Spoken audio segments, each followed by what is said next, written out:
لکھ دیا گیا اس پر، یعنی اس کے بارے میں کہ بے شک یہ حقیقت ہے، جو دوستی کرے گا اس سے تو یقیناً وہ گمراہ کر دے گا۔ یعنی شیطان کے دوست کیا ہیں؟ جو گمراہ ہو گئے اسے، اور وہ راستہ بھٹکائے گا اور راستے سے بھٹکے ہوئے ہوں گے۔ آج دنیا میں جتنے لوگوں کو بھی آپ دیکھتے ہیں کہ وہ گمراہ ہیں، یہ راستے سے بھٹکے ہوئے ہیں، تو یہ کون سے لوگ ہیں؟ جو شیطان کے دوست ہیں۔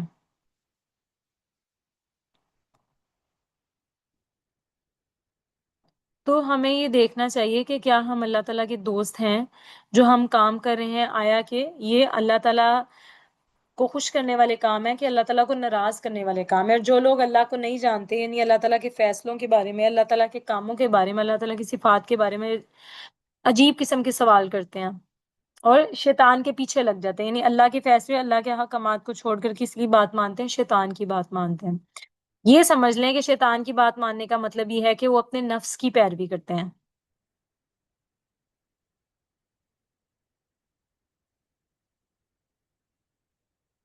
تو ان کا ٹھکانہ کیا ہے؟ بھڑکتی ہوئی آگ۔ اللہم اجرنا من النار، یا ایھا الناس ان کنتم فی ریب من البعث فانا خلقناکم من تراب ثم من نطفة ثم من علقة ثم من مضغة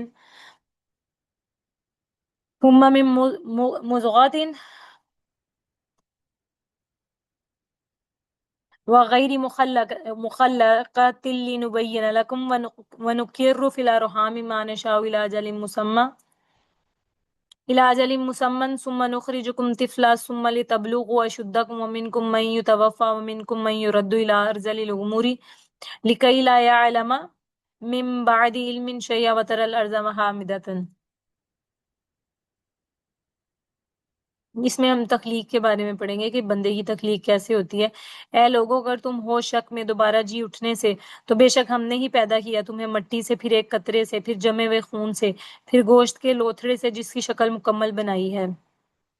یعنی کچھ کی مکمل شکل نہیں بنائی ہے، تاکہ ہم کھول کر بیان کر دیں تمہارے لیے۔ ہم ٹھہرائے رکھتے ہیں رحموں میں جس نطفے کو ہم چاہتے ہیں ایک مقرر وقت تک، پھر ہم نکالتے ہیں تمہیں بچے کی صورت میں۔ یعنی کچھ حاملہ خواتین ہوتی ہیں جن کے مسکیریجز ہو جاتے ہیں، بچے پوری اعضاء کے ساتھ باہر نہیں آتے۔ کچھ حاملہ خواتین وہ ہوتی ہیں جن کے بچے جو ہیں جب تک اللہ تعالیٰ کا حکم ہوتا ہے، ہم ٹھہرائے رکھتے ہیں رحموں میں جس نطفے کو ہم چاہتے ہیں ایک مقرر وقت تک، پھر ہم نکالتے ہیں تمہیں بچے کی صورت میں۔ پھر ہم تمہیں عمر دیتے ہیں تاکہ تم پہنچو اپنی جوانی کو، اور تم میں سے کوئی ایسا ہے جسے اس سے پہلے فوت کیا جاتا ہے، اور تم میں سے کوئی ایسا ہے جو لٹایا جاتا ہے ناکارہ عمر کی طرف، یعنی وہ بوڑھا ہو جاتا ہے تاکہ پھر بچہ بن جائے۔ بوڑھا ہو کے وہ چیزیں بھولنے لگ جاتا ہے، اس کو چیزیں سمجھ نہیں آتی، نہ جانے کچھ بھی، سب کچھ جان لینے کے بعد بھی۔ اور آپ دیکھتے ہیں یہ اللہ تعالیٰ یہاں پہ مثال بیان کی جا رہی ہے کہ کس طرح انسان ایک حقیر چیز تھا، اسے جوان کیا جاتا ہے، بڑا کیا جاتا ہے، پھر اس کے بعد پھر وہ بوڑھا ہو جاتا ہے۔ یہ مثالیں ان لوگوں کے لیے بیان کی جا رہی ہیں جو مرنے کے بعد دوبارہ زندہ رہنے پر یقین نہیں رکھتے، جو اس کو مشکل سمجھتے ہیں۔ تو اللہ تعالیٰ بتا رہے ہیں پورے تخلیق کے مرحلے اللہ تعالیٰ نے بتائے کہ کتنے حیرت انگیز طریقوں سے، کتنے مراحل سے گزار کر جس جان کو ہم چاہتے ہیں اس دنیا میں لے کر آنا وہ آ جاتی ہے، جس کو ہم نہیں چاہتے وہ نہیں آتی۔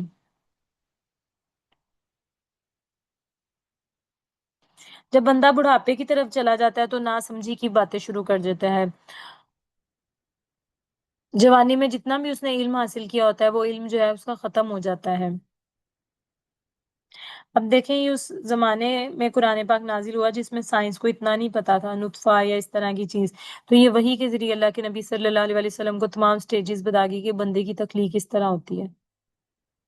یعنی جن چیزوں سے اللہ کے نبی صلی اللہ علیہ وسلم نا واقف تھے ان سے اللہ تعالیٰ نے واقف کرا دیا۔ اور یہ انہی قیامت کے بارے میں چونکہ بات ہو رہی ہے نا، تو یہ یہی بات کی جا رہی ہے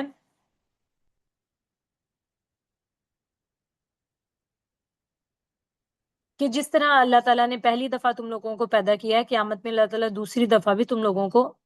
پیدا کرے گا۔ اور ماں جو ہے اپنے بچے کو دیکھے نہیں چھوڑتی، لیکن قیامت کی ہولناکی ایسی ہولناکی ہوگی کہ ماں بھی اپنے بچے کو چھوڑ دے گی، اس ٹائم پہ دودھ پلا رہی ہوگی تو وہ چھوڑ دے گی۔ دوسری مثال کیا ہے کہ پہلی مثال یہ ہے کہ ایک نطفے کے ذریعے سے، یہ غور و فکر کی مثال ہے نا کہ ایک نطفے کے ذریعے سے اللہ تعالیٰ کس طرح انسان کو بناتے ہیں، اور بندہ جس میں اتنی اکڑ ہوتی ہے پھر وہ بڑھاپے کی طرف چلا جاتا ہے۔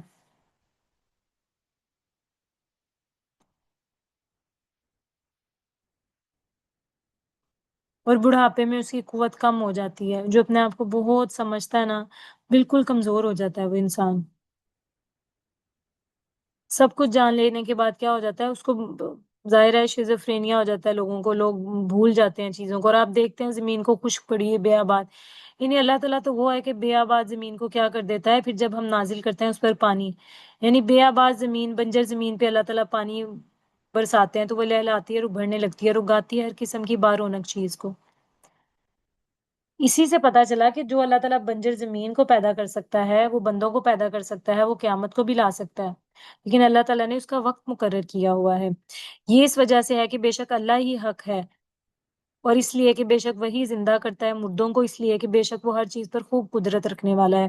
ذالک بأن اللہ هو الحق وأنہ یحیی الموتى وأنہ علی کل شیء قدیر وأن الساعة آتیۃ لا ریب فیہا وأن اللہ یبعث من فی القبور. اس لیے کہ بے شک قیامت آنے والی ہے، کوئی شک نہیں اس میں. اور اس لیے کہ بے شک اللہ دوبارہ اٹھائے گا ان لوگوں کو جو قبروں میں ہیں. اور لوگوں میں سے کوئی ایسا ہے جو جھگڑا کرتا ہے اللہ کے بارے میں بغیر کسی علم کے، بغیر کسی ہدایت کے اور بغیر کسی روشنی کے. یعنی اگر کوئی بندہ، ہم نے پڑھا بھی ہوا ہے نا کہ وَإِذَا خَاطَبَهُمُ الْجَاهِلُونَ قَالُوا سَلَامًا، کہ جاہل بندہ یعنی جس کا مینٹل لیول آپ کے مطابق نہیں ملتا تو بندہ کہتا ہے اس جاہل بندے سے بات کرنے کا کوئی فائدہ ہی نہیں ہے.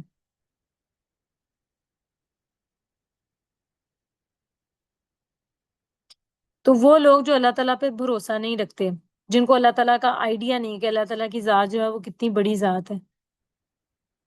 تو وہ لوگ کیا کرتے ہیں. یہاں پر کیا بتایا جا رہا ہے ہمیں کہ بغیر کسی ہدایت کے، بغیر کسی روشنی کے، بغیر کسی علم کے، اس کے الٹ میں کیا ہے؟ ہدایت ہے، روشنی ہے، علم ہے، کتاب ہے. ٹھیک ہے، بغیر کسی روشن کتاب کے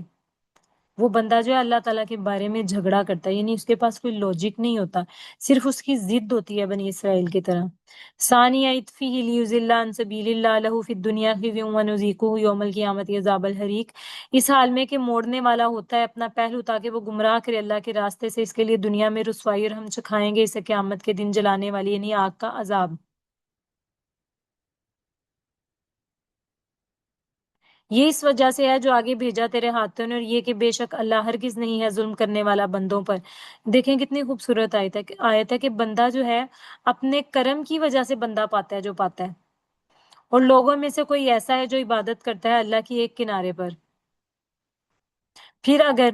پہنچے اسے کوئی بھلائی تو مطمئن ہو جاتا ہے اس پر، اگر پہنچے اسے کوئی آزمائش تو الٹا پھر جاتا ہے اپنے منہ کے بل. اس نے نقصان اٹھایا دنیا اور آخرت کا، یہی واضح خسارہ ہے، یہ وہی واضح خسارہ ہے. اللہ کے نبی صلی اللہ علیہ وسلم کے ساتھ کچھ لوگ چل پڑے تھے دین کی طرف.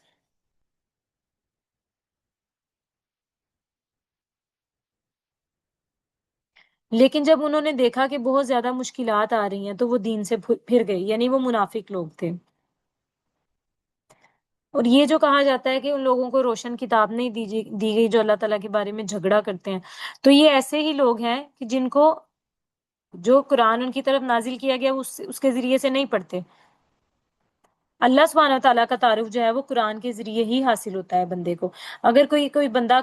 اگر کتاب نہیں پڑھتے تو اللہ نے کہا ہے کہ اس جیسی کوئی کتاب پھر لے کے آؤ، یعنی وہ نہیں لا سکے تو قرآن ہی بہترین کتاب ہے.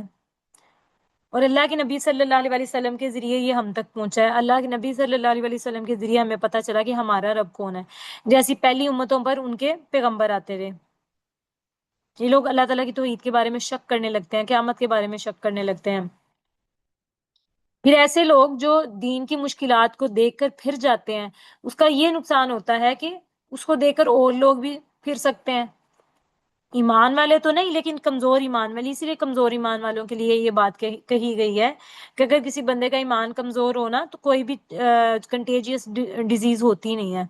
جو ایک سے دوسرے کو لگے. ہاں اگر کسی کو وہم ہو تو اللہ کے نبی صلی اللہ علیہ وسلم نے فرمایا کہ وہ ایسی جگہ پر نہ جائے وہاں پہ وبا پھوٹی ہو، کیونکہ کمزور ایمان جو ہے بندے کا ہو سکتا ہے اس کو ایمان سے دور کر دے اس چیز سے کہ اس کو وہ بیماری لگ جائے. ورنہ تو اللہ تعالیٰ نے کہا ہے کہ کوئی بیماری بھی دوسرے کو لگنے والی نہیں ہوتی. تو یہ ان لوگوں کے بارے میں کہا جا رہا ہے.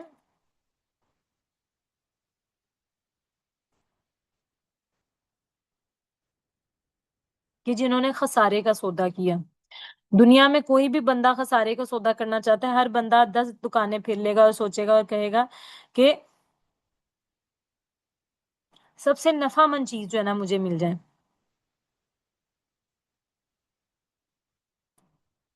جن لوگوں نے خسارے کا سودا کیا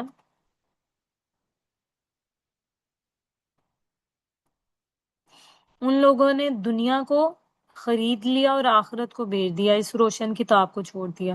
اب آپ دیکھیں جب ہم دین کی طرف بلاتے ہیں کتنے لوگ اس روشن کتاب کی طرف آتے ہیں. تو یہ بھی تو ہے کہ آپ کو دین کی طرف بلایا جاتا ہے، آپ بھی تو پھر وہ ثانیہ اطفی لیضل عن سبیل اللہ کی طرح ہے نا، تکبر سے اپنا پہلو کڑائے ہوئے ہوتے ہیں کہ اگر ہم نہیں دین پہ چلیں گے تو لوگ کہیں گے دیکھو کہ یہ اتنا بڑا آفیسر ہے، یہ اتنا بڑا بندہ ہے، یہ دین پہ نہیں چل رہا، چلو ہم بھی نہیں چلتے. اگر اس کے ساتھ دنیا میں برا نہیں ہو رہا تو ہمارے ساتھ بھی نہیں ہوگا. پھر آج کل لوگوں نے اپنی مرضی کی نیکیاں بنائی ہوتی ہیں کہ اللہ تعالیٰ کا معاملہ ہم دیکھ لیں گے. بھئی آپ کیسے دیکھ لیں گے؟ 700 دفعہ تو اللہ تعالیٰ نے نماز کا حکم دیا ہے. بھئی آپ کیسے دیکھ لیں گے کہ روزے کا حکم دیا گیا، زکوٰۃ کا حکم دیا گیا؟ ایسے لوگوں کے لیے رسوائی ہے، دنیا میں بھی اور آخرت میں بھی، کیونکہ یہ لوگ کرتے ہیں گھاٹے کا سودا.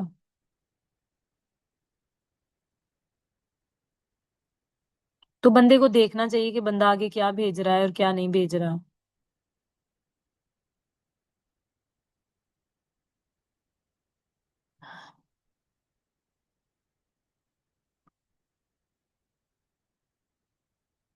فَإِنْ أَصَابَهُ خَيْرٌ اطْمَأَنَّ بِهِ وَإِنْ أَصَابَتْهُ فِتْنَةٌ انقلب عَلَى وَجْهِهِ خَسِرَ الدُّنْيَا وَالْآخِرَةَ ذَلِكَ هُوَ الْخُسْرَانُ الْمُبِينُ. پھر اگر پہنچے اسے کوئی بھلائی تو مطمئن ہو جاتا ہے. مومن کا ایمان ایسا نہیں ہونا چاہیے کہ آپ کو کوئی اللہ تعالیٰ سب کچھ دیتے رہتے ہیں تو آپ کہیں کہ اللہ تعالیٰ تو بہت اچھا ہے. جیسے تھوڑی سی مشکلات مکہ سے مدینہ ہجرت کرنے کے ٹائم پہ آئی اور اس کے بعد بھی آئیں تو لوگ جو ہیں وہ دین سے پھر گئے. ایمان ایسے نہیں ہوتا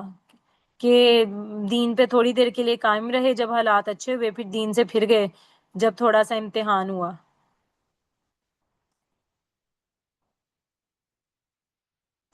اگر پہنچے اسے کوئی بھلائی تو ہمیں اپنا رویہ بھی دیکھنا چاہیے کہ ہمیں جو بھلائی کی چیزیں پہنچتی ہیں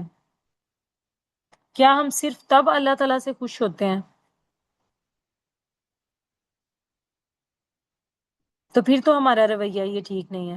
اگر ہم صرف اور صرف تب اللہ تعالیٰ سے خوش ہوتے ہیں کہ اگر ہمیں کوئی بھلائی پہنچتی ہے. پھر اگر پہنچے اسے کوئی آزمائش تو الٹا پھر جاتا ہے. یہ بیسیکلی ان کے بارے میں کہا گیا نا جو اللہ کے نبی کے ساتھی بن کر آئے تھے مگر وہ پھر گئے جب تھوڑی سی مشکلات آئیں. اپنے منہ کے بل اس نے نقصان اٹھایا دنیا اور آخرت کا، یہی واضح خسارہ ہے. وہ پکارتا ہے اللہ کے سوا اسے جو نہ تو نقصان پہنچا سکتا ہے اسے، جو نہ نفع دے سکتا ہے اسے. یہی دور کی گمراہی ہے، یعنی بہت زیادہ گمراہی ہے. دور کی گمراہی کا مطلب ہے کہ یہ بہت زیادہ گمراہی والی بات ہے کہ اگر آپ کا کوئی کام نہیں ہو پاتا تو آپ کیا کرتے ہیں؟ آپ غیر اللہ کے پاس چلے جاتے ہیں. آپ بار بار اللہ تعالیٰ کے دروازے پہ دستک نہیں دیتے بلکہ آپ کس کے پاس چلے جاتے ہیں؟ آپ کہتے ہیں شاید کسی پیر سے میرا کام ہو جائے، شاید کسی کوئی ایسا بندہ میرا کام کر دے، کوئی مشکل کشا ہوگا، کوئی حاجت روا ہوگا ان کا، تو یہ اس کے پاس چلے جائیں گے. ایک دو دفعہ اللہ تعالیٰ سے شاید وہ بھی شاید نہ مانگے. اللہ کے سوا ان کو پکارتے ہیں جو کہ اپنے نفع نقصان کے مالک نہیں ہوتی. کبھی قبر والوں کو پکار رہے ہیں آپ کہ جن کا معاملہ اب اللہ تعالیٰ کے سپرد ہے. ذالکہ هو الضلال البعید. جیسے ابراہیم علیہ السلام نے کہا تھا کہ یہ بڑا بت اپنے چھوٹے بتوں کو نہیں بچا سکا، یہ اپنے آپ کو کیا بچائے گا. یدعو لمن ضرہ اقرب من نفعہ. وہ پکارتا ہے یقیناً اسے جو کہ اس کا نقصان زیادہ قریب ہے اس کے نفع سے.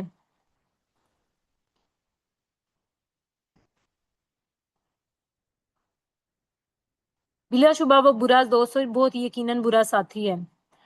یعنی ایک جو شیطان کو ساتھی بنا لے تو بتائیں اس سے برا ساتھی کسی کا ہو سکتا ہے؟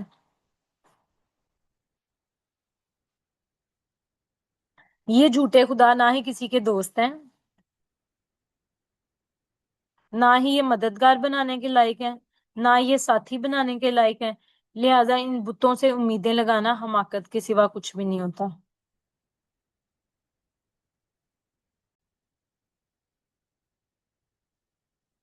بے شک اللہ داخل کرے گا ان لوگوں کو جو ایمان لائے اور انہوں نے نیک عمل کیے ایسے باغات میں کہ بہتی ہوں گی ان کے نیچے سے نہریں۔ بے شک اللہ کرتا ہے جو چاہتا ہے، یعنی اللہ تعالیٰ کے اوپر کسی کا اختیار نہیں ہے۔ اللہ تعالیٰ جو چاہیں اللہ تعالیٰ کر سکتے ہیں۔ جو شخص یہ گمان کرتا ہے کہ ہرگز نہیں مدد کرے گا، اللہ اس رسول کی دنیا میں اور آخرت میں چاہیے کہ وہ دراز کرے ایک رسی کو آسمان تک، پھر چاہیے کہ وہ کاٹ دے اسے، پھر چاہیے کہ وہ دیکھے کیا واقعی لے جاتی ہے اس کی تدبیر اس چیز کو جو غصہ دلاتی ہے۔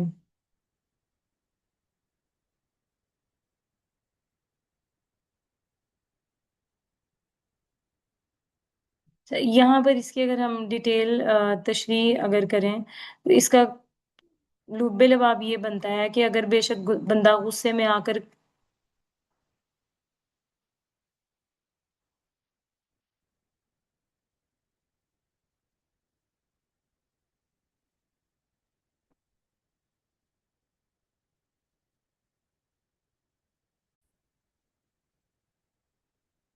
حضرت جابر بن زید رضی اللہ تعالیٰ عنہ سے منقول ہے کہ حضرت صلی اللہ علیہ وسلم کو جو بھی کامیابیاں مل رہی ہیں وہ وحی کے ذریعے سے مل رہی ہیں، وحی آسمان سے آتی ہے۔ اگر کسی بندے کو اس چیز پر غصہ ہے کہ بھئی آسمان سے وحی کیوں آتی ہے، تو پھر وہ دیکھے کہ آسمان تک جو رسی اللہ کے نبی صلی اللہ علیہ وسلم کو جو وحی کے ذریعے سے باتیں بتاتی ہے اس رسی کو کاٹ دیا جائے۔ ظاہر ہے یہ باتیں تو اللہ تعالیٰ بتاتے ہیں، تو یہ چیز تو ممکن نہیں ہے، تو ایسے شخص کے لیے مایوسی ہے۔ اس کے علاوہ رسی تان کر رابطہ کاٹ ڈالنے کے ایک معنی عربی محاورے کے مطابق پھانسی دے کر گلا گھونٹنے کے ہیں۔ حضرت عبداللہ بن عباس رضی اللہ تعالیٰ عنہما سے منقول ہے کہ آسمان یعنی اوپر کی سمت، یعنی آسمان سے مراد ان کی کیا ہے کہ چھت کی طرح آسمان کو نہ لیا ہے۔ اور آیت کا مطلب یہ ہے کہ ایسا شخص جس کا یہ خیال ہے کہ اللہ کے نبی صلی اللہ علیہ وسلم کو کسی قسم کی کامیابی حاصل نہیں ہوگی، لیکن چونکہ یہ کسی آدمی کے کہہ دینے سے یہ کہ ان کی کوئی کامیابی حاصل نہیں ہوگی، کوئی بات یہ اہمیت کی حامل نہیں ہے، تو ایسے بندے کا کیا، ایسے بندے کی بات تو پوری نہیں ہوگی کہ جس نے کہا کہ اللہ کے نبی کو کوئی کامیابی حاصل نہیں ہوگی، تو ایسے بندے کی جب بات نہیں پوری ہوگی تو اس کو انسلٹ فیل ہوگی۔ تو اس کے بارے میں یہ کہا جا رہا ہے کہ اگر تمہیں اتنی انسلٹ فیل ہو رہی ہے تو تم چھت کی طرف ایک رسی تان کر باندھ لو اور اپنے آپ کو پھانسی لگا لو، اپنا گلا گھونٹ لو۔ تو یہ دو اس کی تشریحات تھیں جو ہم نے پڑھی۔ پھر چاہیے کہ وہ دیکھے کیا واقعی لے جاتی ہے اس کی تدبیر اس چیز کو جو غصہ دلاتی ہے، یعنی اس کو جو غصہ اس چیز پر آتا ہے، تو تم یہ سارا رسی آسمان کی والی رسی کو توڑ کے بھی دیکھ لو جو کہ ظاہرہ وہی ہے، اللہ کو تو رسی کی ضرورت نہیں پڑتی۔ اور اسی طرح ہم نے نازل کیا اسے واضح آیات کی صورت میں، بے شک اللہ ہدایت دیتا ہے جس کو چاہتا ہے۔ اس لیے بہت سے پیغمبر تھے، ان کی اپنی اولادیں، اپنی فیوریٹ امتیں، وہ ایمان نہیں لے کر آ سکیں۔ یہ واضح آیات ہیں اور اللہ تعالیٰ ان کے ذریعے سے اسے ہدایت دیتا ہے جو اس ہدایت چاہتا ہے۔ ٹھیک ہے، ہدایت کی طرف خود آنا پڑتا ہے، قدم بڑھانا پڑتا ہے۔ بے شک وہ لوگ جو ایمان لائے، وہ لوگ جو یہودی بنے، سابی بے دین لوگ اور نصاری اور مجوسی اور وہ لوگ جنہوں نے شرک کیا، یقیناً اللہ فیصلہ کرے گا ان سب کے درمیان قیامت کے دن۔ بے شک اللہ تعالیٰ ہر چیز پر گواہ ہے، یعنی اللہ تعالیٰ کو ہر چیز کا علم حاصل ہے۔ جب دین آیا، دین کے اوپر کون لوگ جو ہیں وہ ایمان نہیں لے کر آئے،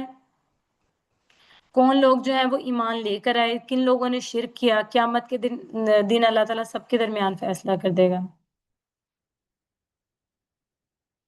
کیا نہیں دیکھا آپ نے کہ بے شک اللہ ہر ایک سجدہ کرتا ہے اسی کو جو آسمانوں میں ہے اور جو زمین میں ہے، اور یعنی ہر چیز جو آسمانوں میں ہے، سورج ہے، زمین میں ہے، چاند اور ستارے، پہاڑ اور درخت، چوپائے، بہت سے لوگوں میں سے بھی، یعنی بہت سے لوگوں میں سے، چونکہ ساری امت تو عبادت کرنے والی نہیں ہے، تو بہت سے لوگوں میں سے بھی بہت وہ ہے کہ ثابت ہو گیا اس پر عذاب، یعنی جنہوں نے سجدہ نہیں کیا تو ان پر عذاب ثابت ہو گیا، جسے اللہ ذلیل، اور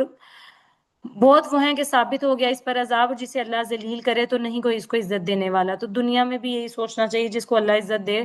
اس کو کوئی ذلیل نہیں کر سکتا، بے شک اللہ کرتا ہے جو وہ چاہتا ہے۔ یہ دو جھگڑنے والے ہیں، تو بہتر یہی ہے نا کہ اللہ تعالیٰ کے ساتھ انسان بنا کے رکھے کہ اللہ تعالیٰ جو چاہتا ہے وہ کر دیتا ہے، تو بندہ اللہ تعالیٰ کو چاہنے لگ جائے کہ اللہ اور بندے کی چاہت ایک ہو جائے۔ یہ دو جھگڑنے والے گروہ ہیں، انہوں نے جھگڑا کیا اپنے رب کے بارے میں، تو وہ لوگ جنہوں نے کفر کیا کاٹے جائیں گے، ان کے لیے آگ کے کپڑے انڈیلا جائے گا، ان کے سروں کے اوپر سے کھولتا ہوا پانی پگھلا دیا جائے گا اس کے ذریعے سے جو ان کے پیٹوں میں ہے، اور ان کے چمڑے بھی۔ مخلوقات کے سجدہ کرنے کا یہ مطلب ہے کہ اللہ تعالیٰ کی ہر چیز جو کائنات کی ہر چیز جو ہے وہ اللہ تعالیٰ کی بات مانتی ہے۔ اللہ تعالیٰ کے آگے ہر ایک چیز جو ہے اس نے سجدہ کیا ہے، یہ آیت بھی سجدے کی ہے، اس کو سن کر بھی عربک جو پڑھیں وہ سجدہ کریں۔ بہت سی چیزیں ہیں جو سجدہ کرتی ہیں، لیکن ان کا سجدہ بندے کے سجدہ کرنے کے برابر نہیں ہوتا۔ لیکن آپ نے بہت سی حدیث میں پڑھا ہوگا کہ جو پہاڑ اور پتھر ہیں وہ بھی سجدہ کرتے ہیں، جو درخت ہیں وہ بھی سجدہ کرتے ہیں۔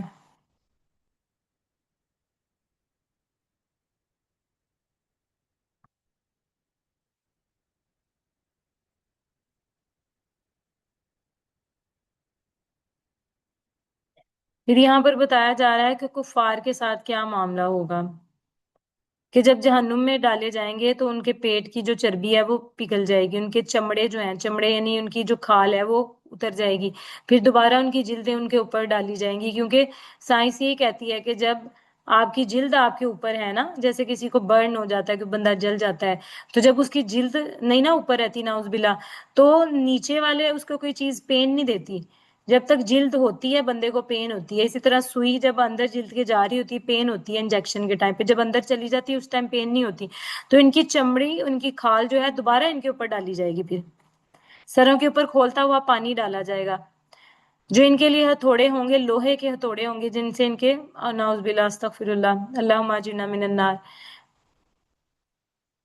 لوہے کے ہتھوڑوں کے ساتھ ان کو جس طرح کیل ٹھونکے جاتے ہیں ویسے ٹھونکا جائے گا۔ جب کبھی وہ ارادہ کریں گے وہ نکلیں گے اس آگ سے غم اور گھٹن کی وجہ سے، واپس لوٹا دیے جائیں گے، اس میں کہا جائے گا چکھو جلنے کا عذاب، اللہم اجرنا من النار، بار بار اس سے پڑھنا چاہیے کہ یعنی وہ نکلنا بھی چاہیں گے تو ان کو نکلنے نہیں دیا جائے گا۔ بے شک اللہ داخل کرے گا ان لوگوں کو جو ایمان لائے، انہوں نے نیک عمل کی، اللہ تعالیٰ ہمیں ایسے لوگوں میں شامل کرے، آمین ثم آمین۔ ایسے باغات میں بہتی ہوں گی ان کے نیچے سے نہریں، اللہ تعالیٰ نے پہلے بھی بتایا پچھلی آیتوں میں بھی، وہ پہنائے جائیں گے اس میں، پہلے ان کے پہناوے بتائے گئے ہیں کہ کس طرح کے پہناوے ہوں گے ان کے، اور اب مومنین کے پہناوے، کنگن سونے کے اور موتی بھی، اور ان کا لباس اس میں ریشم کا ہوگا۔ سجدہ کرنے کی وجہ سے جو ہم نے ابھی پڑھا نا، تو بندہ شہید تک کے لیول تک جا سکتا ہے۔ ایسی بہت سی حدیث ہم نے پڑھی بھی ہیں کہ سجدہ کرنے کی وجہ سے جو ہے، حضرت اللہ کے نبی صلی اللہ علیہ وسلم سے ایک صحابی نے پوچھا تھا کہ میں ایسا کون سا کام کروں کہ میں جنت میں جاؤں، تو اللہ کے نبی نے کہا کہ تم کثرت سجود کرو۔ اور ایک شہید مر گیا، اور ایک نارمل آدمی مطلب جو گھر میں رہنے والا تھا وہ 1 سال بعد شہید کے مرا، تو اس کو وہ مقام نہیں ملا جو شہید کو وہ مقام نہیں ملا جو نارمل بندہ جو ایک شہید نہیں ہوا وہ 1 سال بعد مرا۔ کیونکہ اللہ کے نبی صلی اللہ علیہ وسلم سے کسی نے پوچھا کہ کیا وجہ تھی، اللہ کے نبی صلی اللہ علیہ وسلم نے بتایا کہ اس کی یہ وجہ ہے کہ اس نے پورے 1 سال کے اندر بہت زیادہ سجدے کیے ہوں گے۔ سونا اور چاندی دنیا میں بندے کو بہت پسند ہوتا ہے، اگر وہ نیک عمل کر لے تو کنگن سونے کے اور موتی پر ان کا لباس اس میں ریشم ہوگا،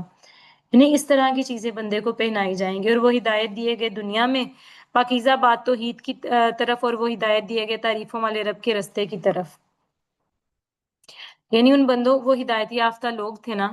اس وجہ سے وہ اس رستے کی طرف آئے۔ بے شک وہ لوگ جنہوں نے کفر کیا اور وہ روکتے ہیں اللہ کے راستے سے اور حرمت والی مسجد سے، وہ جو ہم نے بنایا اسے لوگوں کے لیے برابر، چاہے مقیم ہو اس میں اور یا باہر سے آنے والے ہو، اور جو ارادہ کرے اس میں کج روی کا، ظلم کے ساتھ،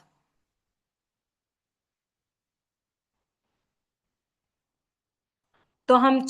مزہ چکھائیں گے اسے دردناک عذاب سے۔ اور جب ہم نے مقرر کر دی ابراہیم کے لیے بیت اللہ کی جگہ،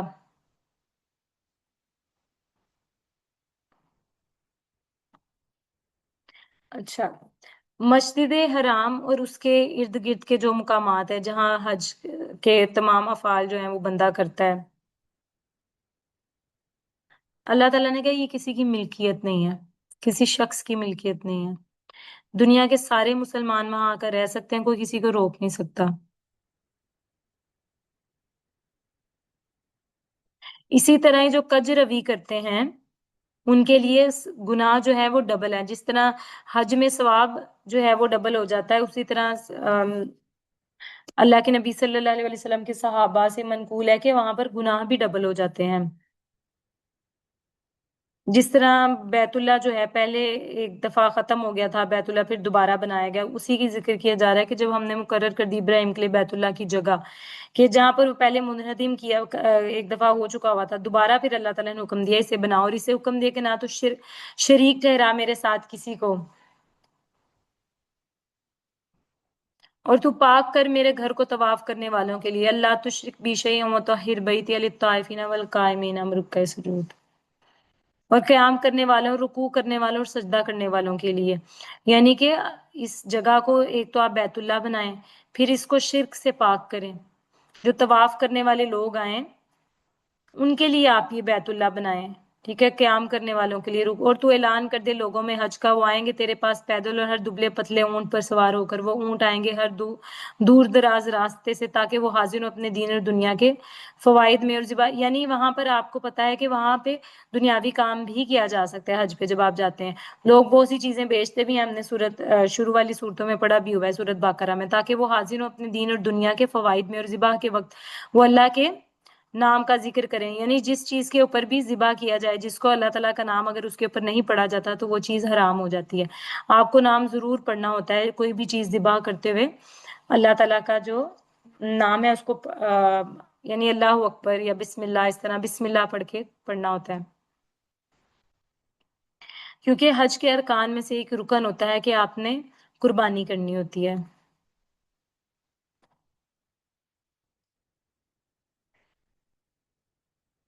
چند معلوم دنوں میں ان پر جو اس نے دیے انہیں، یعنی حج کے دن، پالتو چوپایوں میں سے تو کھاؤ ان میں سے تم بھی، اور کھلاؤ بھوکے تنگ اور تنگ دست محتاج کو بھی، پھر چاہیے وہ دور کریں اپنا میل کچیل، اور چاہیے کہ وہ پورا کریں اپنی نظروں کو، چاہیے کہ وہ طواف کریں قدیم گھر کا، یعنی جو بندہ استطاعت رکھتا ہو وہ حج بیت اللہ کرے، حج کرے، اگر کسی نے کوئی نظر وغیرہ مانگی ہوئی ہے تو وہ اپنی نظر بھی پوری کرے، اور نظر جو ہے وہ کسی جائز چیز کی نظر مانگی ہو کسی نے۔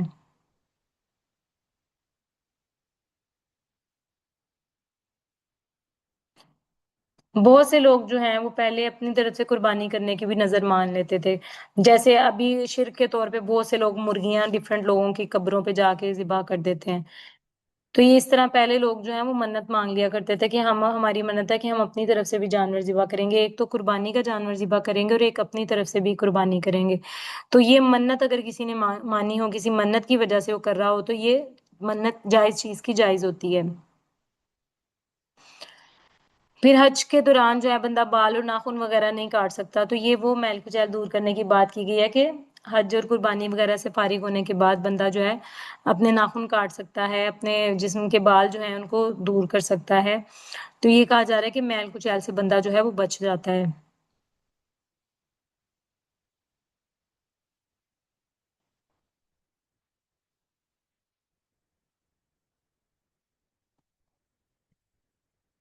اور چاہیے کہ وہ طواف کریں،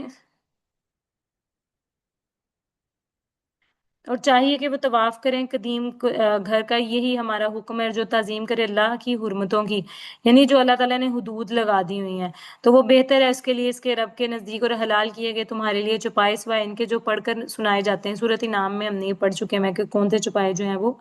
حرام ہیں، سوائے ان کے جو پڑھ کر سنائے جاتے ہیں تم پر، پس تم بچو، یعنی جن چیزوں کا آپ کو بتا دیا گیا نا یہ حرام ہے تو آپ نے بالکل بھی اس کے پاس نہیں جانا، پس تم بچو بتوں کی ناپاکی سے، اور بچو تم جھوٹی بات سے،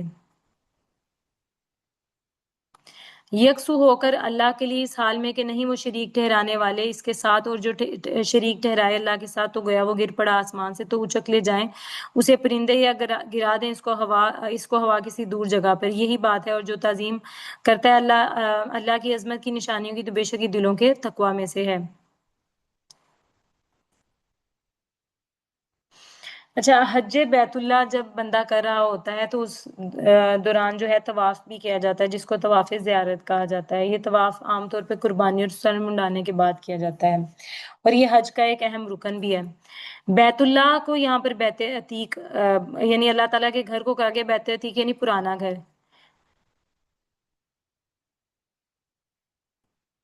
کہ دنیا میں اللہ تعالیٰ کا سب سے پہلا گھر کون سا تھا جو عبادت کے لیے تعمیر کیا گیا تھا، وہ حج وہ بیت اللہ تھا، تو اسے اس لیے بیت عتیق یعنی پرانا گھر کہا گیا ہے۔ اور اللہ تعالیٰ کے نبی صلی اللہ علیہ وسلم کی حدیث ہے کہ حج بیت اللہ کو آزاد کرانے کا یہ مطلب ہے کہ حج بیت اللہ جو ہے بیت اللہ کو آزاد کرانے کا یہ مطلب ہے کہ بیت اللہ کو آپ نے آزاد کروا دیا، کس سے؟ ظالموں سے، جیسے ہم نے پچھلے آیتوں میں بھی پڑھا۔ مشرکین عرب یوں کرتے تھے کہ جاہلانہ رسمیں تھیں، میں نے آپ کو پہلے بھی بتایا ہوا ہے، وہ سام، صائبہ، ڈفرینٹ قسم کے جو جانور ہیں، سورۃ مائدہ میں ہم نے پڑھے میں، کہ وہ اپنے غیر اللہ کے نام پر ذبح کرتے تھے اور پھر ان کو شریک ٹھہراتے تھے، بتوں کو بھی شریک ٹھہراتے تھے، بتوں کو خوش کرنے کے لیے عجیب و غریب طریقے سے جانوروں کو ذبح کرتے تھے، ان کے نام بھی رکھتے تھے، اور کچھ کو ذبح نہیں کرتے تھے، اپنے بتوں کے نام پر چھوڑ دیتے تھے۔ یہ جو بتوں کی گندگی ہے، اس کو اللہ تعالیٰ نے کہا جھوٹی بات سے بچو اور بتوں کی گندگی سے بچو۔ اور جو مثال بیان کی گئی ہے آسمان کی، وہ یہ ہے کہ جو شخص شرک کرتا ہے وہ بندہ کیا کرتا ہے؟ ایمان، جیسے ہی ہم نے پڑھا جو بندہ زنا کرتا ہے ایمان چھتری کی طرح اس کے سر پہ آ جاتا ہے، تو یہ ایسے ہی ہے کہ جو بندہ شرک کرتا ہے اس کے اندر سے ایمان تو نکل جاتا ہے، یعنی ایمان کا جو ایک بڑا اعلیٰ معیار تھا وہ اسے نیچے گر گیا، پھر اس کو پرندے اچک لے جاتے ہیں۔ اس کا مطلب ہے کہ اس کی خواہشات نفس اس کو اپنی طرف مائل کر لیتی ہیں، جس کی وجہ سے وہ گناہ کے مقام میں نہیں اس تک گر جاتا ہے، اپنے ایمان کو چھوڑ دیتا ہے اور شرک کی طرف گر جاتا ہے، ہوا اسے دور دراز پھینک دیتی ہے، یعنی شیطان اس کو بہت دور کی گمراہی میں مبتلا کر دیتا ہے۔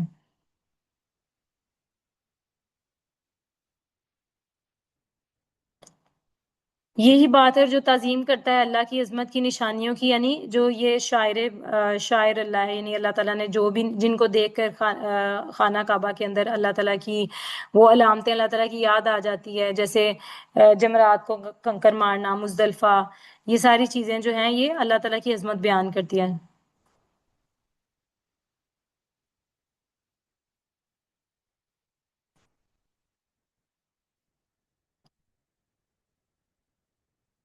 لکم فیہا منافع الی اجل مسمى ثم محلها، تمہارے لیے ان چوپایوں میں منافع ایک مقرر وقت تک، یعنی جب تک آپ ان سے فائدہ لینا چاہتے ہیں آپ لے لیں، اونٹ سے، بکری سے، گائے سے، جو بھی چیزیں ہیں چوپایوں سے آپ فائدہ لے لیں، پھر ان کے حلال ذبح ہونے کی جگہ، یعنی ذبح ہونے سے پہلے پہلے آپ ان سے فائدہ لے سکتے ہیں جانوروں سے، قدیم گھر بیت اللہ کی طرف۔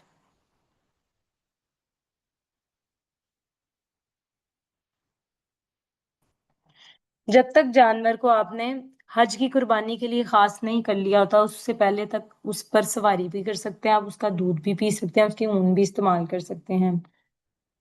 لیکن جب حج کے لیے آپ ایک جانور کو سلیکٹ کر لیتے ہیں تو اس کے بعد کوئی بھی کام ایسا اس کے سے آپ نہیں لے سکتے، پھر ان کو کھلا چھوڑ دیا جاتا ہے بیت اللہ کے آس پاس، یعنی حرم کی حدود کے اندر ہی وہ رہیں، پھر آپ ان کو ذبح کرتے ہیں، پھر آپ وہ حلال ہو جاتے ہیں، آپ کے لیے واجب ہو جاتے ہیں۔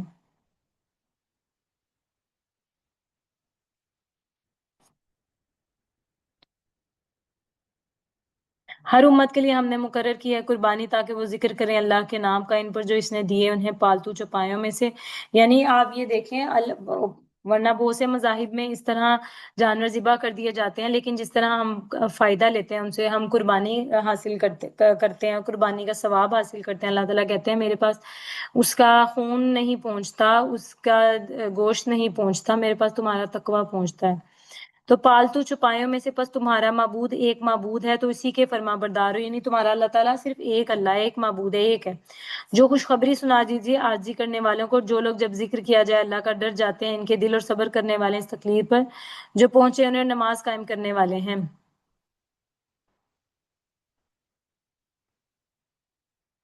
اور اس میں سے جو ہم نے رزق دیا انہیں وہ خرچ کرتے ہیں، یعنی اللہ تعالیٰ کے راستے میں آپ خرچ کرتے ہیں، اور قربانی کے اونٹ ہم نے بنائے انہیں تمہارے لیے اللہ کی عظمت کی نشانیوں میں سے، تمہارے لیے ان میں بہت بھلائی ہے، سو تم ذکر کرو اللہ کے نام کا، ان پر کتار باندھے ہوئے انہیں کھڑا کر کے ذبح کرنا چاہیے، آپ کو پتہ ہی ہے کہ اس کو کیسے ذبح کرنا چاہیے، کھڑا کر کے ایک ٹانگ اس کی باندھ دی جاتی ہے، پھر اس کو بہت تیز دھار آلے کے ساتھ اس کا گلا جو ہے اس پر چلایا جاتا ہے وہ آلہ، پھر جب ان کے پہلو زمین پر گر پڑے، یعنی وہ گر پڑتے ہیں نا جب اس کے گلے پہ، اور یہ بہت تیزی سے کام کرنا چاہیے تاکہ اس کو زیادہ تکلیف نہ ہو، ٹھنڈے ہو جائیں تو کھاؤ اس میں سے، یعنی اپنے اونٹ میں سے آپ کا اپنا بھی حصہ ہے تو تم کھلاؤ کنات کرنے والوں محتاج کو اور سوال کرنے والے محتاج کو۔ کنات کرنے والا محتاج قانی اور معتر، قانی وہ ہے جو آپ سے سوال نہیں کرتا کہ مجھے یہ دے دو، اور معتر وہ ہے سوال کرنے والا محتاج جو کہتا ہے کہ مجھے دے دو، مجھے اس کی ضرورت ہے۔ اسی طرح ہم نے تابع کر دیا ان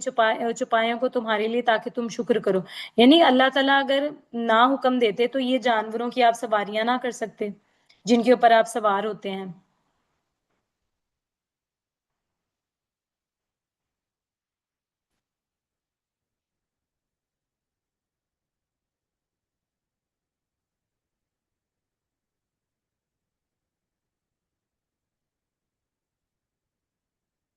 جو بھی میں بتا رہی تھی، ہرگز نہیں پہنچتا اللہ کو ان کو قربانیوں کے گوشت و نہ ان کے خون، لیکن پہنچتا ہے اس کو تقویٰ تمہاری طرف سے۔ اسی طرح اللہ نے تابع کر دیا ان چوپایوں کو تمہارے لیے تاکہ تم بڑائی بیان کرو اللہ کی،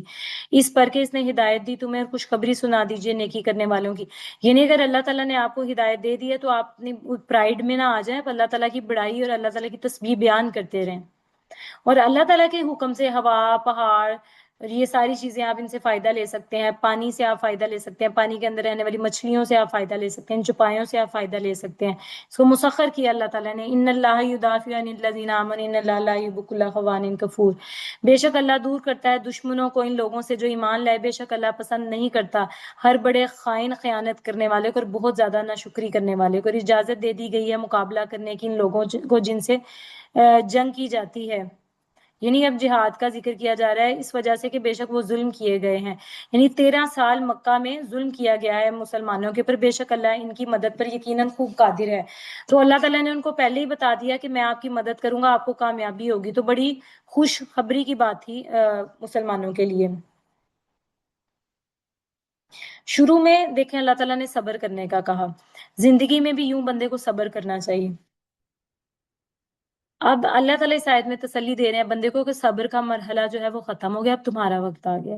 تو خوشخبری دے دی گئی ہے اس چیز کہ بے خوف ہو کے لڑو، کہ میں خود تمہارا مسلمانوں کا، یعنی اللہ تعالیٰ دفاع کریں گے۔ اور جو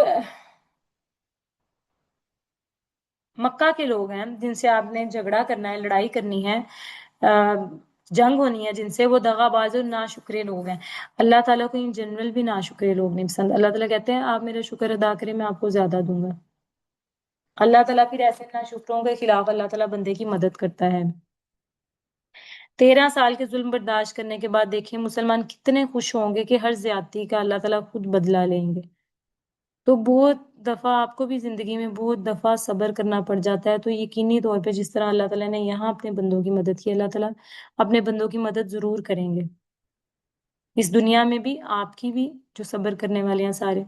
جو نکالے گئے اپنے گھروں سے، یعنی مسلمانوں کو مکہ سے نکالا، ناحق کہ ان کا کوئی قصور نہیں تھا، بس یہ کہ وہ ایمان لے کر آئے تھے، مگر وہ یہ کہتے تھے کہ ہمارا رب اللہ ہے۔ اگر نہ ہوتا نظام اللہ کا لوگوں کو ہٹانے کا ان کے بعض کو بعض کے ذریعے، تو یقیناً ڈھا دیے جاتے راہبوں کے خلوت خانے اور گرجے، اور یہودیوں کے عبادت خانے اور مسجدیں کے ذکر کیا جاتا ہے ان میں اللہ کے نام کا بہت زیادہ، یقیناً ضرور مدد کرے گا اللہ اس کی، جو اس کی مدد کرتا ہے، یعنی اللہ تعالیٰ کے دین پھیلانے میں جو مدد کرتا ہے۔ تو اللہ تعالیٰ ہماری بھی مدد کرے، ہماری چھوٹی سی کاوش کو قبول کرے، جو غلطی کوتاہی ہوگی وہ یقیناً وہ ہماری طرف سے ہے، اور اگر کچھ اچھا ہے تو وہ اللہ کی توفیق سے ہے، بلا شبہ اللہ یقیناً بہت طاقت والا، خوب غالب ہے۔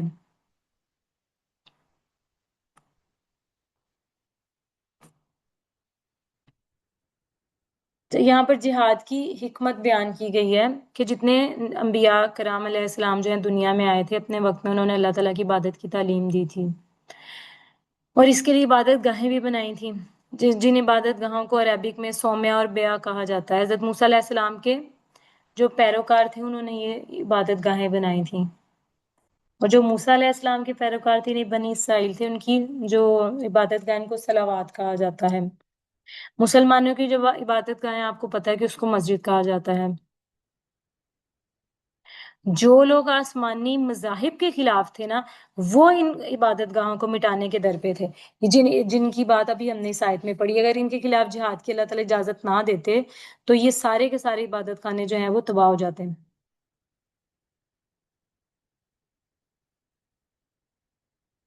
اب اللہ تعالیٰ نے جو مدد کرنی ہے مسلمانوں کی، جو مکہ سے مدینہ بے یار اور مددگار لٹ پٹ کے آئے ہیں، تو بدلے میں اللہ تعالیٰ کو بھی ہے کہ یہ بندے میری عبادت کریں، نیکی کی تلقین کریں، برائی سے روکیں، جو مقصد ہے اس دنیا میں آنے کا وہ پورا کریں، اور اللہ ہی کے اختیار میں ہے تمام امور کا انجام۔ ظاہر آپ کے ساتھ غلط بھی ہو رہا ہے تو آپ کا انجام بہت اچھا ہوگا۔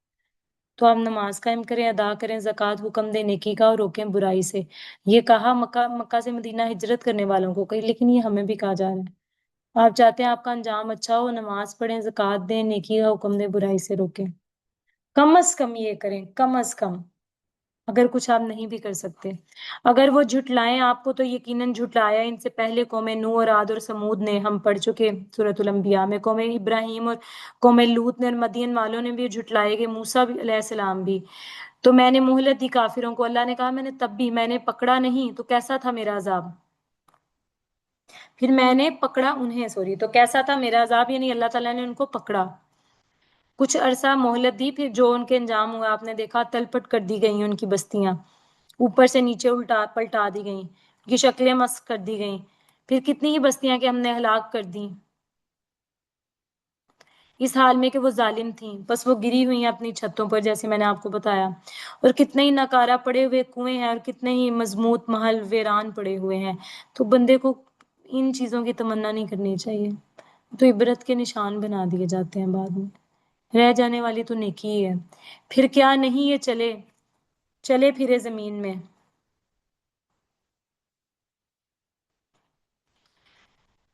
پھر کیا نہیں یہ چلے پھرے زمین میں، پس ہوتے ان کے ایسے دل وہ سمجھتے ان سے، یا ہوتے ان کے کان وہ سنتے ان سے، پس بے شک یہ حقیقت ہے کہ آنکھیں اندھی نہیں ہوتی اور لیکن دل اندھے ہوتے ہیں جو سینوں میں ہوتے ہیں۔ یعنی آنکھ سے نظر تو آ رہا ہوتا ہے، بہت ہی خوبصورت آیت ہے، بہت ہی خوبصورت آیت ہے،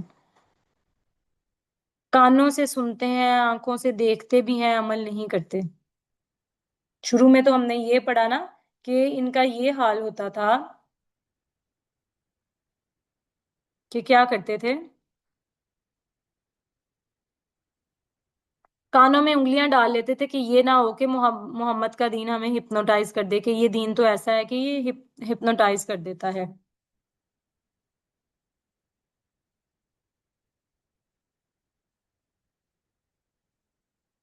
تو اس وجہ سے لوگ کیا کرتے تھے، اللہ کے نبی صلی اللہ علیہ وسلم کی محفل میں ہی جانے سے بھیجتے تھے لوگوں کو کہ جو جاتا ہے مسلمان ہو کر آ جاتا ہے، لیکن جن کے دلوں پر مہر لگی ہو،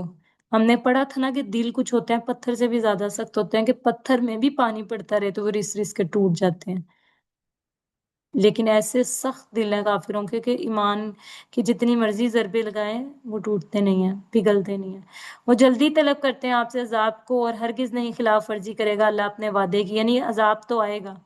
اللہ تعالیٰ کا وعدہ تو سچا ہو کر رہے گا۔ بے شک ایک دن آپ کے رب کے نزدیک 1000 سال کی طرح ہے، یعنی یہ دنیا میں جو آخرت کا ایک دن ہوگا وہ 1000 سال کے برابر ہوگا ان دنوں سے جو تم گنتی کرتے ہو۔ یعنی دنیا میں تو ہم پھر بہت کم رہے، اور کتنی ہی بستیاں ہیں، میں نے مہلت دی ان کو اس حال میں کہ وہ ظالم تھیں، اللہ نے اس کی رسی دراز کی، پھر میں نے پکڑ لیا انہیں، میری طرف ہی لوٹ کر تمہیں آنا ہے، انجام تو میری طرف ہی ہوگا۔ آپ کہہ دیجئے اے لوگوں بے شک میں تو صرف تمہارے لیے واضح ڈرانے والا ہوں، میرا کام صرف پہنچا دینا، جیسے ہم دین کی کلاس ارینج کرتے ہیں، ہمارا کام صرف یہ ہے کہ ہم پہنچا دیں، کوئی سنے نہ سنے، عمل کرے نہ کرے۔ اللہ کے نبی ہلکان ہوتے تھے، اللہ کے نبی کو اللہ نے کہا کہ محمد آپ کا کام صرف پہنچا دینا ہے۔ تو بہت سے لوگ مجھ سے پوچھتے ہیں کہ ہمارے ہسبینڈ جو ہیں یا ہمارے بچے جو ہیں یا ہمارے والد جو ہیں وہ نماز نہیں پڑھتے، ہم کیا کریں؟ تو آپ کا کام کیا ہے؟ صرف پہنچا دینا۔ بس وہ لوگ جو ایمان لائے نیک عمل کی، ان کے لیے بخشش اور عزت والا رزق ہے، اور وہ جنہوں نے کوشش کی ہماری آیات کے جھٹلانے میں، اپنے خیال میں ہمیں عاجز کرنے کے لیے، یہی لوگ بھڑکتی آگ والے ہیں، یعنی جو نیچا دکھانے کی ہمیں کوشش کرتے رہتے، ہماری آیتوں کو جھٹلاتے تھے، انکار کرتے تھے، مانتے نہیں تھے، تو ان کا کیا ٹھکانہ ہوگا؟ ہمیں عاجز کرنے کی کوشش کرتے تھے، وہ جہنمی، اور نہیں ہم نے بھیجا آپ سے پہلے کوئی رسول نہ کوئی نبی، مگر ایسا ہوا کہ جب وہ آرزو کرنے لگا، خلل ڈالا شیطان نے اس کی آرزو میں، تو دور کر دیتا ہے اللہ اس خلل کو جو ڈالتا ہے شیطان، پھر پختہ کر دیتا ہے اللہ اپنی آیات کو، اور اللہ خوب جاننے والا اور بہت حکمت والا ہے۔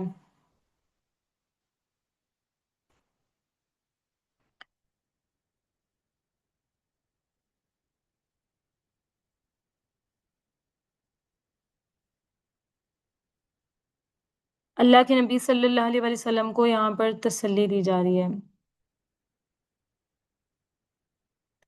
یہ کہا جا رہا ہے کہ پچھلے لوگ جو ہے نا، پچھلی امتوں نے بھی اپنے پیغمبروں کے ساتھ یہی کیا تھا، لیکن اصل میں چونکہ یہ شک اور یہ جو بھی شبے کی باتیں ہیں یہ سچ نہیں ہوتی، تو اس لیے اللہ کے نبی صلی اللہ علیہ وسلم کو گھبرانے کی ضرورت نہیں ہے، اور بہت سے لوگ پھر ایمان نہیں بھی لے کر آتے، کہ جب تم سے پہلے بھی جو کوئی رسول یا نبی بھیجا تو اس کے ساتھ یہی ہوا کہ جب اس نے کوئی تمنا کی تو شیطان نے اس کی تمنا میں کوئی رکاوٹ ڈال دی، پھر شیطان جو رکاوٹ ڈالتا ہے اللہ تعالیٰ اسے ختم کر دیتے ہیں،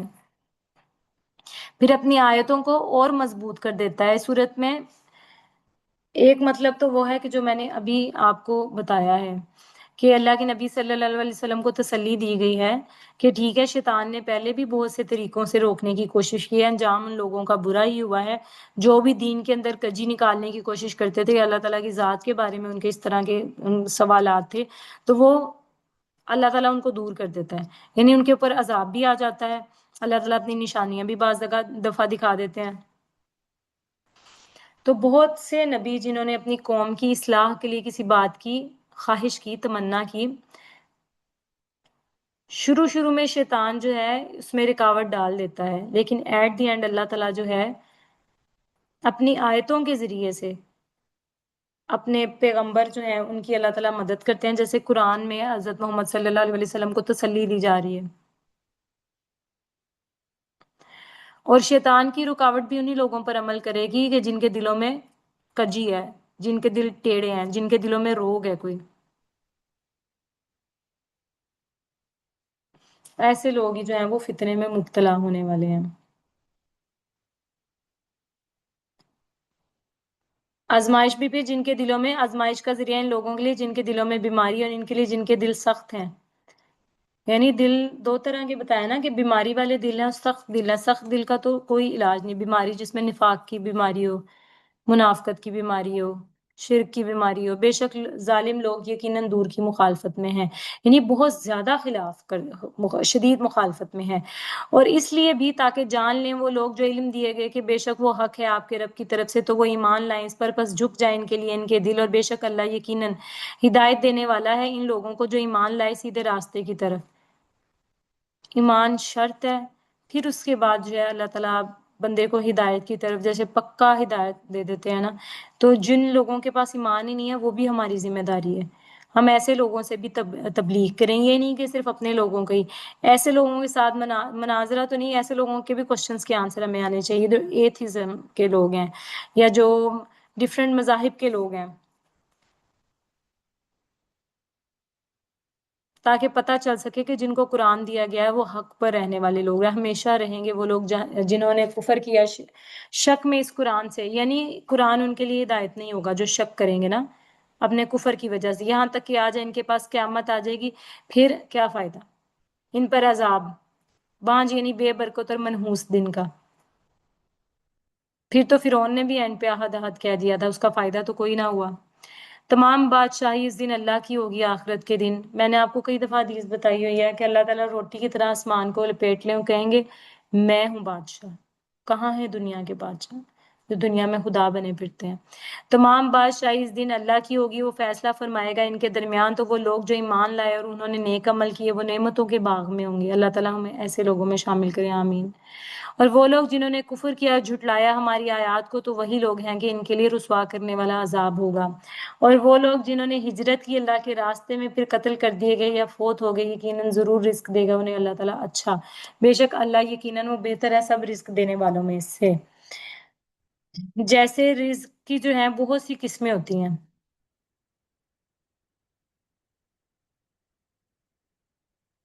تو ہدایت جو ہے وہ بھی رزق کی ایک قسم میں سے ہی ہے۔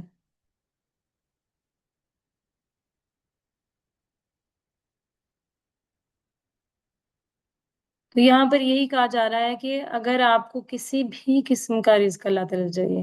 ہدایت کی شکل میں آپ کو رزق چاہیے، اچھی صحت کی شکل میں چاہیے، سب رزق دینے والوں میں سے، یعنی دنیا میں بھی اللہ تعالیٰ نے ذریعے رکھے ہوئے ہیں،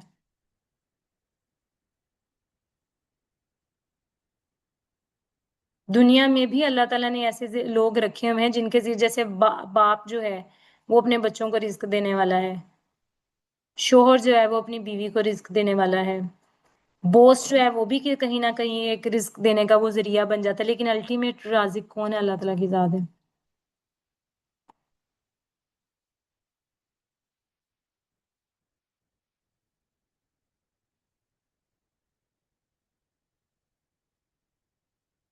تو رزق کے بارے میں اللہ تعالیٰ کبھی پریشان نہیں ہونا چاہیے، اللہ تعالیٰ سے مایوس بھی نہیں ہونا چاہیے،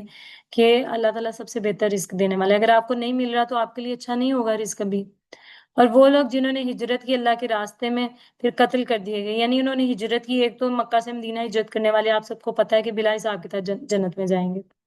اللہ ہمیں بھی ایسے لوگوں میں شامل کرے جو بلا حساب کے ساتھ جنت میں جائیں، آمین ثم آمین۔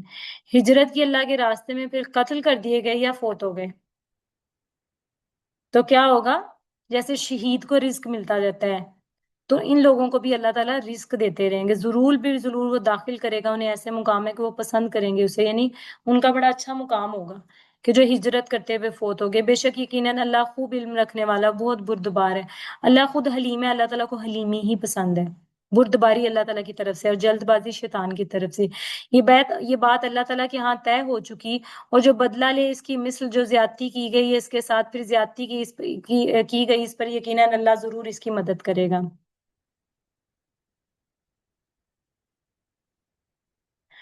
بے شک اللہ یقیناً بہت معاف کرنے والا اور بخشنے والا ہے۔ اوپر پہلے دیکھیں زیادتی کے بارے میں بات کی جا رہی ہے۔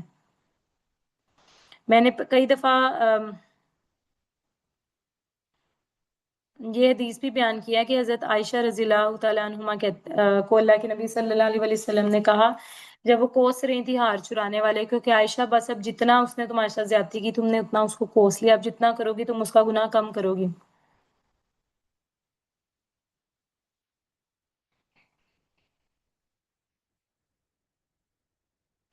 اللہ تعالیٰ نے یہ کہا کہ پہلے جو ہے مکہ کے لوگ وہ ظلم کرتے تھے، میں نے صبر کرنے کو کہا، اب صبر کا حکم ختم، اب جنگ ہوگی۔ ہر قسم کا جو آپ کے ساتھ زیادتی کی گئی، ظلم کیا گیا، اس کا بدلہ دیا جائے گا، لیکن ظلم کا بدلہ ظلم صرف اتنا جتنا آپ کے ساتھ ظلم کیا گیا ہے۔ بہتر یہ ہے کہ اللہ تعالیٰ معاف کر دے، اور یہ بہت، میں آپ سے کوشچن بلکہ پوچھوں گی کہ آپ اگر کسی کو معاف نہیں کر پاتے، اور میں ہی آپ کو کہتی ہوں اگرچہ درگزر کا معاملہ زیادہ افضل ہے، تو آپ کیسے درگزر کرتے ہیں اپنی زندگی میں؟ آپ سب نے مجھے یہ ضرور بتانا ہے، لوگوں کو معاف کیسے کرتے ہیں جبکہ صرف آپ کو پتا ہے کہ اجر اللہ تعالیٰ نے دینا، اگلا قابل معافی بھی نہیں ہے، جیسے مکہ کے لوگ تھے بھی نہیں، لیکن برابر کا بدلہ لینا بھی جائز ہوتا ہے، اس پر اللہ تعالیٰ کی طرف سے مدد کا وعدہ بھی آ گیا مومنین کے اوپر۔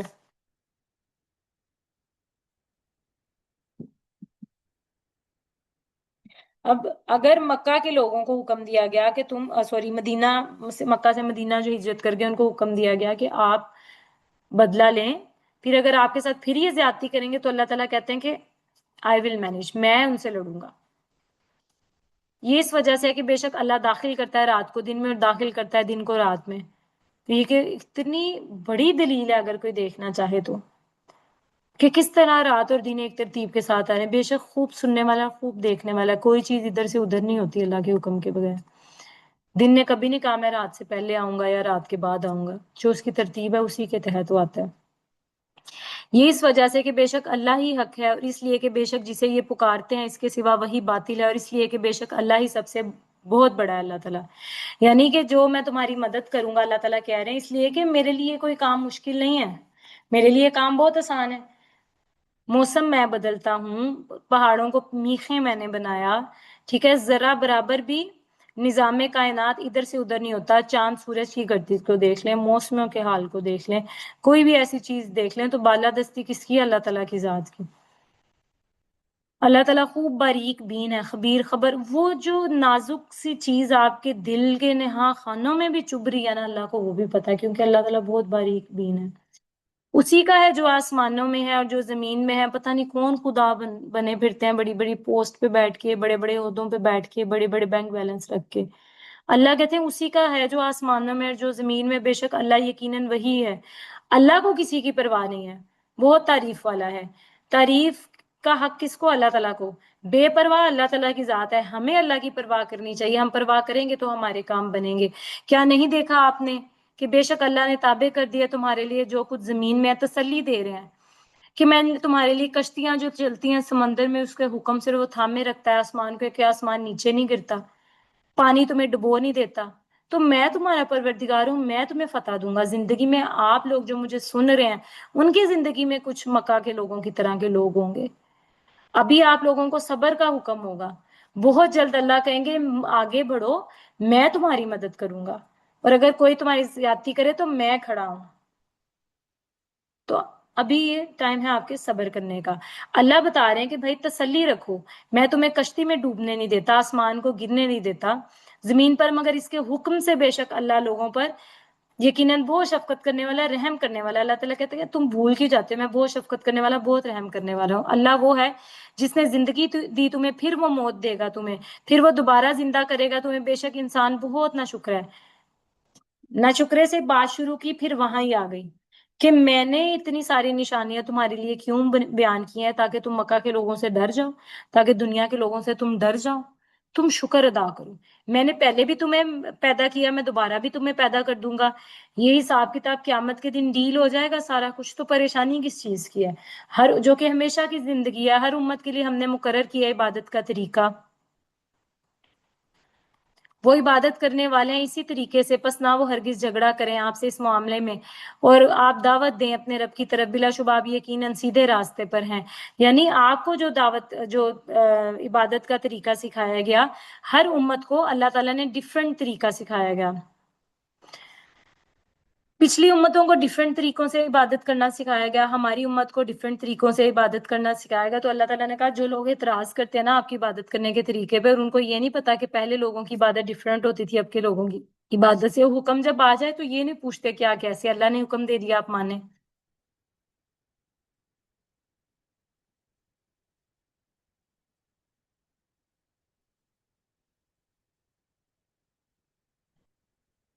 اگر وہ جھگڑا کریں آپ سے تو آپ کہہ دیں اللہ خوب جاننے والا ہے اس کو جو تم کرتے ہو۔ یہ بڑا بہترین جواب ہے، اللہ عالم بما تعملون۔ چلو میں تو اختیار نہیں رکھتی، اللہ تو رکھتا ہے نا، تو ہم اللہ تعالیٰ کو اپنے مقابلے پہ پیش کرتے ہیں کہ بھائی ہم سے نہیں ہوتا، اللہ تعالیٰ آپ کر لیں۔ اللہ فیصلہ، لیکن صبر شرط ہے، پہلے 13 سال صبر کیا تھا مکہ والوں نے۔ اللہ فیصلہ فرمائے گا تمہارے درمیان قیامت کے دن، تو تسلی دے رہے ہیں اللہ تعالیٰ کہ بھائی قیامت تو نزدیک ہے، پلک جھپکنے کے برابر سمجھے آپ دنیا میں رہیں، ان باتوں میں جو تھے تم اس میں اختلاف کرتے، سب چیزیں کھل جائیں گی، کون بڑا حق پہ ہے، کون جنتی ہے، کون دوزخی ہے، کون بڑا پارسا ہے اور کون گناہ گار ہے۔ ان باتوں میں جس میں تم اختلاف کرتے ہو کہ میں بہت اچھا اور آپ بڑے خراب، کیا نہیں جانا آپ نے کہ بے شک اللہ جانتا ہے جو آسمان اور زمین میں ہے، بے شک یہ سب کچھ کتاب لوح محفوظ میں درج ہے، بے شک یہ اللہ پر بہت زیادہ آسان ہے، یعنی یہ سارا مینج کرنا اللہ تعالیٰ کے لیے بہت زیادہ آسان ہے۔ اور وہ مشرک عبادت کرتے ہیں اللہ کے سوا جو کہ اس نے نہیں نازل فرمائی، اس کی کوئی دلیل، اور اس کی جو نہیں ہے اس کو اس کا کوئی علم، اور نہیں ہے ظالموں کا کوئی مددگار نہیں ہوگا آخرت میں۔ میں نے بتایا شیطان بھی الٹی ایڑیوں پہ پھر جائے گا، کوئی دلیل، کوئی علم، کوئی روشن کتاب، کوئی ان کے پاس چیز نہیں ہے۔ اللہ چیلنج کرتے ہیں، چیلنج ہار جاتے ہیں، ٹھیک ہے۔ وہ مشرک عبادت کرتے ہیں اللہ کے سوا کسی چیز کی، تو پھر جس کی مرضی کریں، ظالم کا تو کوئی مددگار نہیں ہوتا۔ جب تلاوت کی جائے ان پر ہماری واضح آیات کی تو آپ پہچان لیں گے ان کے چہروں کے، ان لوگوں کے چہروں میں جنہوں نے کفر کیا، ناگواری کے آثار کو وہ قریب ہوتے ہیں کہ وہ حملہ کر دیں ان لوگوں پر جو تلاوت کرتے ہیں ان پر ہماری آیات۔ آپ کہہ دیجئے تو کیا میں خبر دوں تمہیں اس سے بھی بری چیز کی، وہ آگ ہے، اللہ نے وعدہ کیا ہے اس کا، اور وہ بہت برا ٹھکانہ ہے ان لوگوں سے جنہوں نے کفر کیا۔ اے لوگوں، بیان کی گئی ہے ایک مثال، سو غور سے سنو اس کو۔ بے شک وہ لوگ جنہیں تم پکارتے ہو اللہ کے سوا، ہرگز نہیں وہ پیدا کر سکتے ایک مکھی بھی، اگرچہ وہ اکٹھے ہو جائیں اس کے لیے، اور اگر چھین لے جائیں ان سے مکھی کوئی چیز، نہیں وہ چھڑا سکتے۔ یعنی مکھی فوراً سے منہ میں کوئی چیز ڈال لیتی ہے، مکھی سے نہیں جیت سکتے آپ ایک مکھی پیدا نہیں کر سکتے، ایک حقیر جانور ہے، اس کی اگزامپل دی گئی ہے۔ آپ لوگ تو اس مکھی سے بھی کمزور ہو، آپ بھی کمزور ہو اپنے کفر کے سبب، جس سے آپ مانگ رہے ہو وہ بھی کمزور ہیں، تو پھر یہ کیا چل رہا ہے؟ عقل مند کے لیے اشارہ ہی کافی ہوتا ہے۔ پتہ نہیں کون سے عقل والے ہیں، اپنے ٹھکانے بھی جہنم میں ان کو بتا دیے گئے ہیں، انہوں نے قدر نہیں کی اللہ کی۔ کتنی تکلیف دہ آیت ہے،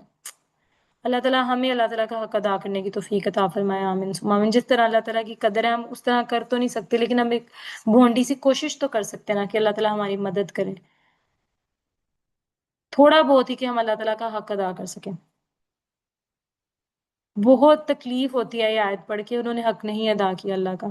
جو حق ہے اس کی قدر کا کتنا دکھ ہوتا ہے اگر آپ کی قدر نہ کی جائے۔ تو بتائیں، وہ تو رب کائنات ہے، وہ جس کو تم رب مانتے ہو وہ اس کا بھی رب ہے، اور تم کہتے ہو اس کے لیے بیٹیاں اور اپنے لیے بیٹے۔ بہت تکلیف دہ آیت ہے، بہت دکھ ہوتا ہے اس کی قدر کا، بے شک اللہ یقیناً نہایت طاقت والا، خوب غالب ہے۔ اللہ چن لیتا ہے فرشتوں میں سے کچھ قاصد، پیغام پہنچانے والے، اور لوگوں میں سے بھی بلا شبہ اللہ خوب سننے والا اور خوب جاننے والا۔ اللہ تعالیٰ کہتے ہیں یہ میری چوائس ہوتی ہے، میں چوز کرتا ہوں۔ اللہ تعالیٰ ہمیں بھی ایسے جو چوزن لوگ ہیں ان میں سے شامل کرے۔ تو اللہ تعالیٰ کی مرضی ہوتی ہے کہ کس کو پیغمبر بنانا ہے کس کو نہیں بنانا۔ آپ کون ہوتے ہیں کہنے والے کہ محمد صلی اللہ علیہ وسلم کو پیغمبر کیوں بنا دیا؟ بس اللہ سے یہ دعا کرنی چاہیے اللہ تعالیٰ ہمیں ایسے چوزن لوگوں میں شامل کرے جو اللہ تعالیٰ نے اپنے دین کے لیے چوز کیے ہیں، اور ہماری خالص رضا اللہ تعالیٰ کا چہرہ ہو، اللہ تعالیٰ کی رضا ہو۔ ہم اپنی نیتوں کے بار بار محاسبے کریں، بے شک اللہ خوب سننے والا اور خوب جاننے والا ہے ہمارے دلوں کے حال کو۔ اللہ تعالیٰ ہمارے دلوں کے حال کو جانے اور ہماری تمام جائز حاجات قبول فرمائے، آمین ثم آمین۔ وہ جانتا ہے جو ان کے سامنے ہے، جو ان کے پیچھے، اور اللہ ہی کی طرف تمام امور لوٹائے جاتے ہیں۔ اور اے وہ لوگوں جو ایمان لائے ہو، تم رکوع کرو، سجدہ کرو، عبادت کرو۔ اللہ تعالیٰ آپ کو کہہ رہے ہیں، دیکھیں کوئی عام نہیں کہہ رہی ہستی، اللہ تعالیٰ کہہ رہے ہیں اپنے رب کی بھلائی کے کام کرو، بار بار بار بار۔ میں ان کی تشریح نہیں کر رہی، ہم 17 پارہ تک پہنچ چکے ہیں، میں تھک جاتی ہوں بار بار کہتے ہوئے، اللہ تعالیٰ نہیں تھکتے۔ میں، میری اوقات کیا ہے، میں ایک حقیر انسان ہوں۔ اللہ تعالیٰ بار بار اس صورت میں کئی دفعہ اللہ تعالیٰ نے کہہ دیا تم رکوع کرو، سجدہ کرو، عبادت کرو، کہ ابراہیم علیہ السلام نے آپ کے لیے گھر بنایا۔ اللہ نے کہا خود میرے طواف کرنے والے جو آئیں گے نبی کے امتی، تم نبی کے امتی کیا آ رہے ہیں لوگوں پہ ظلم کر کے حج کرنے جا رہے ہیں، کرپشن کر کے حج کرنے جا رہے ہیں۔ اللہ ہدایت دے ایسے امتیوں کو، ہمیں بھی، تاکہ تم کامیاب ہو جاؤ، جہاد کرو اللہ کے راستے میں، جیسا کہ اس کے ساتھ جہاد کا، جیسا کہ اس کے جہاد کرنے کا حق ہے، یعنی کوشش تو آپ کریں حق ادا کرنے کی۔ جو اللہ نے کہا ہے تلوار لے اور آپ نکلیں اللہ تعالیٰ کے راستے میں، وہ ہے جس نے چنا ہے تمہیں اپنے رسول کی مدد کے لیے کہ تم رسول کی مدد کرو۔ رسول نے تمہیں کہا کہ اللہ تعالیٰ ایک ہے، سب اس کے خلاف ہو گئے تو تم اس کے ساتھ کھڑے ہو جاؤ، نہیں ڈالی اس نے تم پر دین میں کوئی تنگی مشکل، تم قائم رہو اپنے باپ ابراہیم کے دین پر، وہی ہے، یعنی دین تو اتنا آسان ہے۔ آپ سفر پر جاتے ہیں، اللہ نے کہا نماز چھوٹی کر لیں، آپ تھکے ہوئے ہیں یا آپ بیمار ہیں، سوری بیمار ہیں بلکہ آپ، تو آپ بیٹھ کے نماز پڑھ لیں، آپ لیٹ کے نماز پڑھ لیں، آپ اشارے سے نماز پڑھ لیں۔ اس قرآن سے پہلے اور اس قرآن میں بھی تمہارا نام اللہ تعالیٰ نے کیا رکھا ہے؟ مسلم، مسلمان، سلامتی والا، تاکہ ہو رسول گواہ تم پر، ہو جاؤ تم گواہ لوگوں پر، پس تم نماز قائم کرو۔ پھر اللہ تعالیٰ نے کہہ دیا، پھر زکوٰۃ کا حکم دے دیا، مضبوطی سے تھام لو اللہ کو۔ ماں بچے کا ہاتھ مضبوطی سے پکڑ لیتی ہے نا، بچہ بہکے نہیں، اللہ نے کہا یہ قرآن ہے، اس کو مضبوطی سے تھام لو، تمہارے سارے کام بنانے والا میں ہوں، میں ہی کارساز ہوں، اور بہترین کارساز اور بہترین مددگار۔ تو زندگی میں جہاں جہاں ہم لوگ کسی بھی چیز جو ہے، کسی بھی مشکل کا شکار ہیں، تو اللہ تعالیٰ ہمارا بھی وہاں پر مددگار ہو، بہترین مددگار ہو، بہترین کارساز ہو۔ ہمیں نماز کو حق ادا کرنے کی، اللہ تعالیٰ کی قدر کرنے کی، زکوٰۃ ادا کرنے کی توفیق عطا فرمائے، آمین وآخر دعوانا ان الحمد للہ رب العالمین۔ سبحانک اللہم و بحمدک، نشہد ان لا الہ الا انت، نستغفرک و نتوب الیک۔ السلام علیکم و رحمۃ اللہ وبرکاتہ۔